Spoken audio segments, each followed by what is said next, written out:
Siz bilmagan signal. Nega qo'l uvishi yurakdan emas, balkim bo'yin umurtqasidan dalolat beradi. Qo'llaringiz tez-tez uvishib qolyaptimi? Ko'pchilik darrov buni yurakdan deb o'ylaydi va adashadi.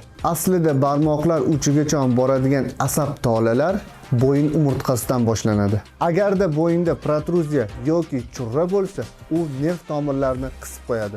Natijada miyadan kelayotgan signal qo'llaringizga to'liq yetib bormaydi.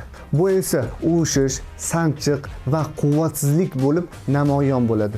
Muammoni ildizi yurakda emas, umurtqada bo'lishi mumkin. Agar sizda ham shunday muammolar bo'lsa, vaqtni boy bermasdan mutaxassisga murojaat qiling. Bizning klinikamizda ayni shunday muammolarni dori-darmonsiz bartaraf etamiz.